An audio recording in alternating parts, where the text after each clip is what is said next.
There he is, the Ultimate Warrior. As anybody who has known me, they've known I've been a Warrior Mark for about ever. So they also know that I've been waiting patiently for the infamous cross break trainer. And there he is, Mr. Hardy, sitting at 5,080. It will make 5 cross break gems randomly across the board. We're going to go with the finisher to go with it. Obviously, Sting is going to be part of that. And to understand, the second purple move, which is kind of like your finishing move, a vast majority of the time if you're running the Woods format, here we're not going to include it. We're not going to include it because of the fact that it is an 11 charge, and we're not having Woods on him, so it's kind of secondary. You'll see the idea really is get those cross breaks out, do what we can do, and then once we get the cross breaks out, then we'll be in a situation where we can try to pick up, ideally, the purple and the red, at the very least the red. As you can see with a 14 charge, that red will be ready to go with a 4 match. So if, for example, in the unlikely event that you cannot find a match with the cross breaks, then another red match will not have that finisher ready. It'll take one more after that. So that's something to consider.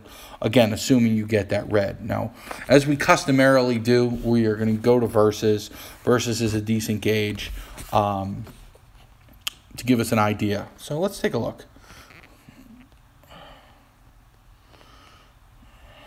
Now, we have Stardust, we have Baylor. It's a Baylor with Baylor's a solid kick out. You got obviously the ADR here. Let's go with this ADR. We're going to go with this ADR because it'll give us an idea to show you both the positive and the negative of Warrior, which is that essentially, he's going to take a little bit of time to get it done. Sometimes it's massive, sometimes it's not. What I'm going to do is I'm just going to tag him with Kevin Nash here. I'm going to tag him with Kevin Nash so that there is no buff. As you can see here, we have the buff, the back and forth. Actually, due to Callisto, there's going to be a buff. So let's call a spade here. Let's throw on Macho Man, and let's show you how it would be if you get a matchup like this. Now, the gameplay is fairly simplistic. The idea here is we want to get out as many cross breaks as we can. And you'll see, their effect is going to range based upon how many red are on the board. That's the thing where most people who've used CAS have understood that, that's how it goes, where the powerhouses, more so than anywhere else, have a lot of deviation in terms of gem damage. I'm just going to show you guys, for example.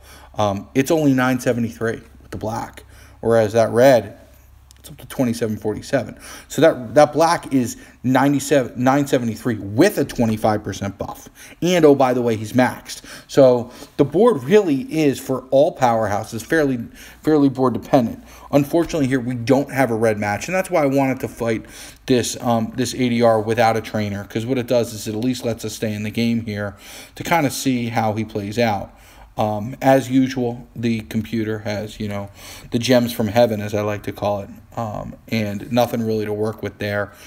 This is just, this is what I like, about some of these videos that I do is you guys get to see, it's not a highlight reel.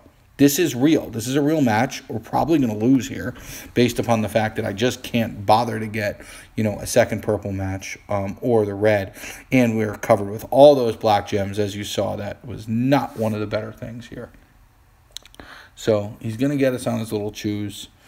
The green, they come in around 2,100, but he's going to get a buff because he's facing us, so it's 24 and change. So now let's take a look. So we're at a 7 charge, so it won't be ready. So there might be still a value if I can kick out, since it is only 32, in being able to see if we can get a red match. But what we're going to try to do here is let's get the purple. All right, so we have a red match. Unfortunately, and that 4 would have been great, kind of as we talked about before. But unfortunately, it looks like there's no way I can preserve that 4 without, jeopardizing, anything in the picture here. So what we'll do is we will just go that way, and off we go. So we'll get our red match here. Unfortunately, once again, I mean, we're going to be in a situation where the finisher is going to be ready. So he's going to hit us. Maybe they'll be idiots. They normally are pretty stupid when it comes to it. Or, you know, what we'll do here is we'll just have Savage break this up. So it's funny. Anybody who watches this, you know, you're going to sit here and say, wow, this is taking one. This is no different than anybody that has a 9-charge move with an MP trainer. So it's not like all of a sudden Warrior's any slower than anybody else. This is real life. This is what happens when you don't have, you know, see, here we go. So this is an interesting situation here because ideally we've got 5 on the board with only what'll turn out to be I can't move them over. The 2 blues are in a weird spot. The green is kind of on an island over there. And we basically just got to kind of hope for a little bit of a cascade. So that's what we'll do here. So, unfortunately, we're only able to make use of 1. You can kind of see it, it's 32. And that was with a little bit of help. So that's part of the danger you have. Once again, at least they're still on the board. We have the greens here.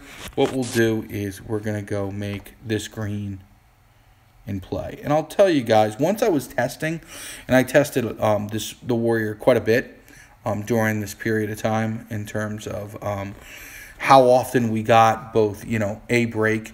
I tested them a lot before taking a Hardy to 5,000 today. And it was about 80% that we were able to get at least 1 break. And you saw we got 1 here, 1 out of 5. But, you know, we got 1. And vast majority of the time it'll clip multiple ones. And I got a 129K. I've also gotten 17K. And that's a byproduct of what's on the board. And that's something that absolutely needs to be considered. Is he's a volatile character, but he does hit big. And it's a heck of a lot of fun once the board blows up. That went possibly as bad as it possibly could. I mean, it took me 5 turns to get a match. It was ugly. So what we will do here is we're going to go against Cass. I'll put the Sheik on, so at least Cass doesn't get a bonus. So we have Cass, we have Baylor. Let's play against Cass. We'll give Cass a shot here, and we'll see what we can do.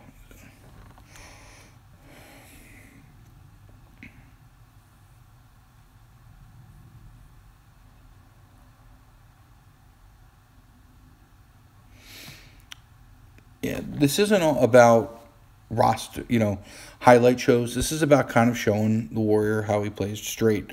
And we did get our red. Now, but notice this. This is an interesting observation here. So we're getting our red, which will say, obviously, look, whoop-de-doo, we're in good shape. He's going to get his black. And there literally is, like, no red on the board. So both of us are going to kind of suffer here in the event that, you know, with Warrior, we have the purple. So this is kind of unique in that this is going to knock out, in essence, 3 rows across and 1 up top. And we're hoping that maybe with the black falling down, we might be able to get something out of that. I could take the purple, but the purple isn't going to hit any in conjunction. Let's take a look. And there it is. See, that was, and now this is just a full explosion on the board, probably in the 70s. 81K. And there you go. I mean, that shows you the upside on Warrior. And that was, you know, without a gem damage buff, that was just straight up. And, you know, off we go. So you kind of just saw, and I don't think there's a need really to show again how he can go, but you kind of just saw how Warrior plays. I mean, you talk on both. That one was literally all 5 blew up. The first one, we had 1 blow up, and it took us 5 turns to get there because of the red. So this should give you an idea. For those who, you know, this is an isolated feud. I'm airing this today during the feud. His move damage is pretty quality. So that's something else to consider down the line. But I hope this was helpful. You can see the kind of damage. You can see how I did have one that was 129K. Turn 2. He has turn 2 ability. Just like, Cass has turn 2 ability. The percentages, hopefully I'll be able to test this significantly. But it appears that with 5 on the board, you should be in the neighborhood, if you can clip up 3, to be about 50K damage with plus the 13, 14K. You're looking at about a 65K move on turn 2. With the red damage, the red damage from the match on turn 1 puts you about 75, where as long as you pick up those 4 red gems, the finisher will finish him on turn 3. And maybe the purple might even do it, on the back end there. And that's even with showboats. So hopefully this is helpful. Good luck. Any questions, as always, put it in the comments below. Thanks.